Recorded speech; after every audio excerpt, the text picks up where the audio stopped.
Hello, everyone. My name is Ambika Mattu, and I'm the editor of Femina. Welcome to the fourth edition of VBC, the Virtual Beauty Carnival. Today, we have a very special guest, someone I can safely say we're all fans of. It's none other than the supremely talented actor, Nimrat Kaur. Hi, Nimrat. Thank you so much for joining me today. Really appreciate it. Thank you so much for having me. Thank you. I'm going to jump in with what may seem like a more philosophical question. What does beauty mean for Nimrat Kaur, the actor, and Nimrat Kaur, the woman? And is there a difference between the two? Well, I think beauty, I'll start with Nimrat Kaur, the person. For me, beauty is about being graceful and being your best version no matter what, and no matter what the circumstances are, because I've seen that some of the most physically attractive people can be not beautiful, in situations when things are not going in their favor. That's so for me, people become beautiful with the way they carry themselves. So I try to maintain that in my life, no matter what. I try to have as much grace and poise and, just awareness as possible. And to be happy with it and to not pretend to be something I'm not. So that for me, all in all, becomes beauty. The days I'm able to do this, I feel beautiful. And the days I'm not able to do it, for whatever reasons, I don't feel that beautiful. As an actor, it's a lot more vain. It's about this and the body and how you're feeling, how you're walking, how you're talking, how you're presenting yourself, and how you are able to, I think, present yourself as an artist, and what you're able to bring to the forefront publicly as an actor. That for me is beauty as an actor. I was actually going to bring something about that a little later, but this is the perfect segue. That veil of beauty that you're talking about, lies constantly on your shoulders in any social setting that's connected to the entertainment industry. How does one then hold on to their identity with that constant scrutiny? By not trying to be someone else. I think what happens constantly with us in our society now, especially with, social media, Instagram, you have so much coming at you. Everything becomes old news so quickly. It's kind of scary, actually. Yeah. I feel like the idea of being beautiful and holding on to your identity is very, very, very important from that point of view. To be original and to not forget where you came from and where you wish to be. That I think is very important. Do not try to be someone else and something else, and because it's fashionable or because it's recommended or because people think of you a certain way. Sounds exhausting also to be that way, I wanted to say that you started off as a theater actor, and beauty on stage and beauty on screen are so different from each other, yet wholly integral to an artist's performance. Is there a notable difference or differences in how beauty is approached between the two mediums? Well, beauty is a much more, I would say, it's a much more integral part of being on screen. Because the audience is literally held by the nose and pulled into what you want them to see. Whereas on stage, I can want to look at the set and not the actors if I so choose to. Because the whole picture is in front of me and it's my choice. It's not the director's choice. It's not the choice of the actor. It's no one's choice really in that scenario, other than mine. So on camera, what becomes very important is what the lens is capturing, what the cinematographer wants to show, what the director envisions. So it's a medium which has very little democracy as far as the audience is concerned, vis-a-vis, the stage, where as an audience, I can choose to watch anything or nothing. I can even, not pay attention to what the story is all about or anything. Of course, that is a part of, even watching something on TV. But what I'm trying to get at is that the choice is much lesser, if at all, in theatre. So beauty the difference is for me that, it's kind of like you're swimming, but you're swimming in different mediums. One is a contained pool, like a swimming pool, which ends up being, I think, an on-screen experience. And swimming in the ocean for me becomes like being on stage, where every performance has its own mortality. So what you will watch today at 6 p.m. will not be the same tomorrow at 6 p.m. Fair point. Beauty in the mortality of performance is very, very different.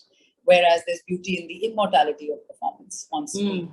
Once printed, once okayed, once the gate is checked or whatever the terms are, then that's printed for life, and that is your legacy and your asset for life. Yeah, and that's not going to change for posterity, essentially. You can't say that, hey, I could have, that show was, there's no No. Well, I kind of also wanted a little more about your insight into the various industries that you've also been a part of.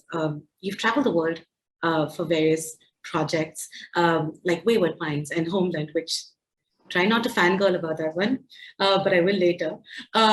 Films like the Lunchbox has taken you across film festivals like Cannes.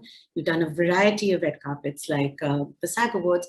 So could you talk to me a little bit about how styling and beauty in the Indian film industry compares, or how it functions differently, if at all? I think we are very, very true to our culture. I think, and at the same time, we can imbibe a lot of incredible influences from the West, because different kinds of stories require different kinds of storytelling and different canvases and colors and fabrics and looks. Whereas I personally feel that the Indian film diaspora has a much wider range. Whereas when you look at the West, they will go back into their own history or their own future or science fiction or whatever else. Whereas, like for instance, Homeland is a show which required me to dress up very, very authentically, very close to where I come from, actually, because, India and Pakistan, South Asia, that country was so similar. So I brought that to the table visually for them, which was very exciting for them, but I don't know how much they're able to do that with their own culture. We are able to do this. Like if I want, I can dress in a salwar kameez or a suit, a Western, like a pantsuit, or an LBD, or a black sari, or anything. It depends on what the requirement of my character is. But I don't know how required is it for an actor abroad to wear a sari. You know what I'm saying? Yeah. So I mean, and that's just the Indian culture. We're picking up. There's so much that one can explore. There's so many different kinds and ideas of beauty that one can explore. And on the red carpet, I have often chosen to wear a sari. I don't just stick to gowns or Western outfits. I love choosing, our own outfits a lot.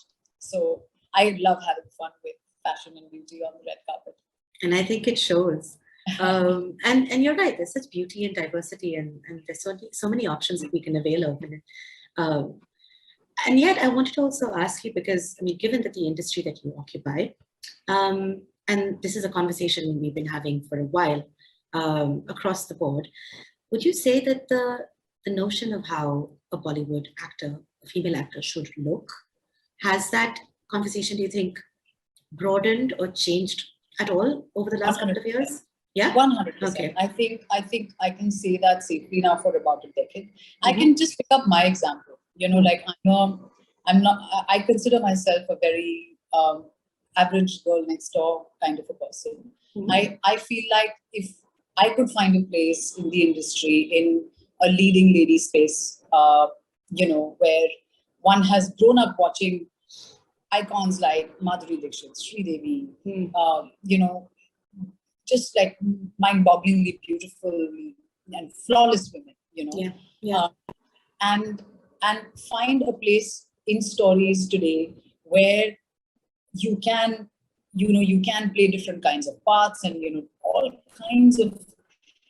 see all kinds of faces now. I think it's a really great time, especially with OTT, especially with the online platforms expanding so much. We have all kinds of stories. We don't just have to rely on classically considered beautiful women and men.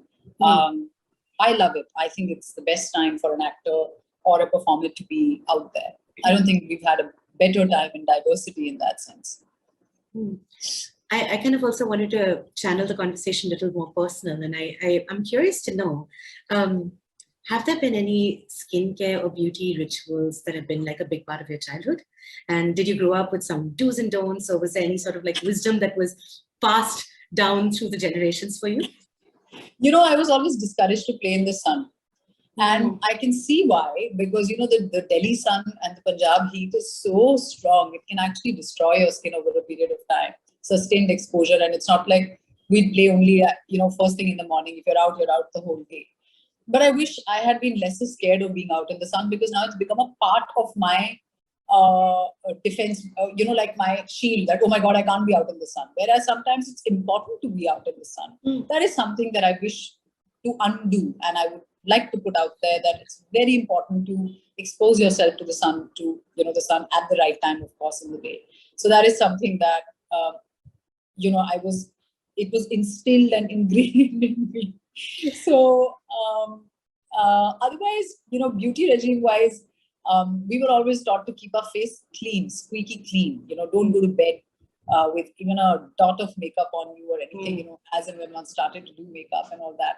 And of course, if you were out in the sun, then there was a remedy, which is yogurt and haldi, and like you put it on your face and you rub it off, and then you just things like that.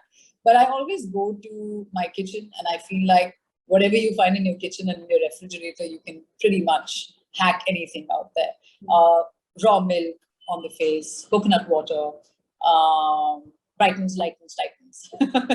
I resonate. I know exactly what you're talking about. Yeah. So, coming from the north as well. Yeah. Very important, to keep yourself, make sure. But, these are all age-old ideas of how one should be. Of course, there are, half of them are old wives' tales and, things that can be revisited, and you must make up your own mind about what beauty is for you and what regimes should be like for you. But these are mine. Nimrat, I also, there's a second part of this conversation. I don't know if you agree or disagree, but, getting older and looking back at these times, I also feel a lot of these rituals were there to kind of almost bond us together. It's something that was shared with you and your mother and your grandmother, and something as simple as the act of oiling one's hair was something to also kind of connect, right? And it's something that I actually think of really fondly now. Even though I was scolded quite often, I think it came out of love, right? Yeah. It's a ritual. It's kind of like a bonding ritual. And I really miss that. I really miss that. Because I live alone out here, and I really miss that. Same, resonate with that as well. Conversely, I also wanted to check if there have been any beauty trends or rituals that you have sworn that you would never try, or have tried and said, nah, not for me. Beauty trends. I don't think I have it in me to get false lashes. I know a lot of people do that. I try that for like shoots and things, the ones that you can stick on and take off. But a lot of people get them semi-permanently and things, and I feel very scared. I feel like, they'll ruin my eyes, or, I won't be able to blink, or I don't know what. I think I'll stay clear of that. Yeah. A lot of people do that nowadays, false lashes. They do. Yeah, it's kind of cute, but I'm a bit scared.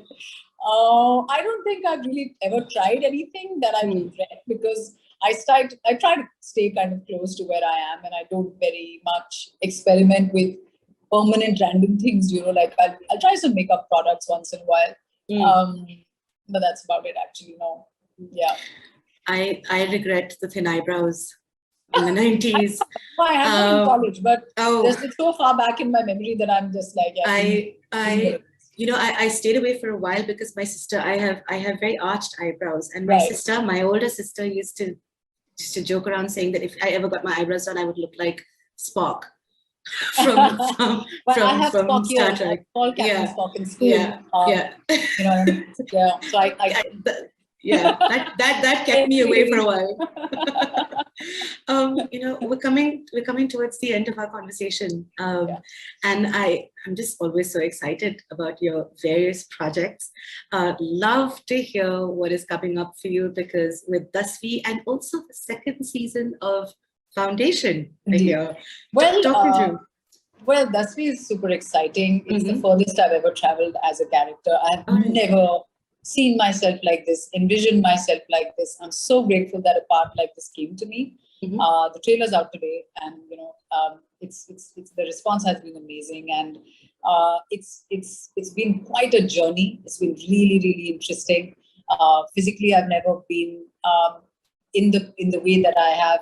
I put on 15 kilos for the part. I trained in a Haryani accent. Other than that, like, I had to really, really travel very far away from who Nimrat is. So that was very, very, very exciting for me. It's been the most thrilling departure from being who I am, and first of sorts in that sense. And Foundation as well. It's really, really lovely to be a part of that now, because it's science fiction. It's very close to my heart. I play a quantum physicist in that, and it's really exciting to be a part of the Isaac Asimov universe, and to be working with actors like Jared Harris, and it's absolutely mind-boggling. I can't even begin, and I still have to finish filming that. I'll be finishing all my work here on Dasmi, and once it releases, then I'll be going back to Foundation to finish filming that. So really, really lovely, and I've been quite blessed this year with some good stuff coming on. So I'm so excited for you. I mean, such diverse worlds, and you just tend to. What's incredible about you is that you just straddle both really beautifully, and every single time we kind of speak to you or see you on screen or in an interview, you're very much yourself. So I just only wish you luck for everything that is coming up. Thank you so much. Thank you. I really appreciate it. Yeah. What a wonderful chat. Thank you very, very much. I appreciate it hugely too. Thank you so much for joining me. Thank you. All right. Bye. Take care. Bye.